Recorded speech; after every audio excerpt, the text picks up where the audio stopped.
ఎన్నో అలవికాని హామీలిచ్చి అధికారంలోకి వచ్చిన కూటమి ప్రభుత్వం ఏ ఒక్క హామీని సక్రమంగా అమలు చేయకపోవడంతో ప్రజలు తీవ్ర అసంతృప్తితో ఉన్నారని మాజీ ఎంపీ జీవి హర్షకుమార్ ధ్వజమెత్తారు. అంబేద్కర్ కోనసీమ జిల్లా రావులపాలెంలో వైసీపీ ఎస్సీ సెల్ జిల్లా అధ్యక్షుడు కప్పల శ్రీధర్ కార్యాలయంలో విలేకరుల సమావేశంలో మాట్లాడారు.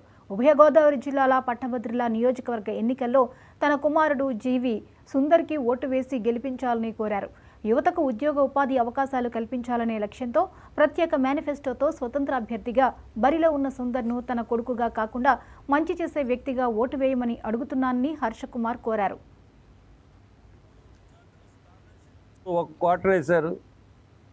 మరి ఈ రోజున ప్రైవేటు టీచర్స్ అందరూ కూడా అలోమ లక్ష్మణ అని ఏడుస్తూ ఉన్నారు. 6 నెలల నుంచి జీతాలు లేవు. ఈ కూటమి ప్రభుత్వం వచ్చిన తర్వాత స్కాలర్షిప్ విధానం చాలా దారుణంగా ఉంది. ఇంకా పొద్దున్న నేను రంపచోడవరం అన్నీ తిరిగి వచ్చాను. అక్కడ ఉన్న పరిస్థితులు ఏంటంటే వాళ్ళు బాగా ఆశ పెట్టుకున్నది తల్లికి వందనం. ఇక్కడ మన ఈ అర్బన్ ఏరియాస్లో చాలామందికి ఒకళ్ళు ఇద్దరు సంతానం ఉంటారు. అక్కడ ముగ్గురు కూడా ఉండే పరిస్థితులు ఉన్నాయి. 2-3 కూడా ఉండే పరిస్థితులు. వీళ్ళు వాళ్ళందరూ కూడా జగన్ ప్రభుత్వాన్ని సపోర్ట్ చేద్దాం అనుకుని లాస్ట్లో తల్లికి వందనం, ఇప్పుడు విద్యార్థులు స్కాలర్షిప్స్ ఒక క్వార్టర్ వేశారు.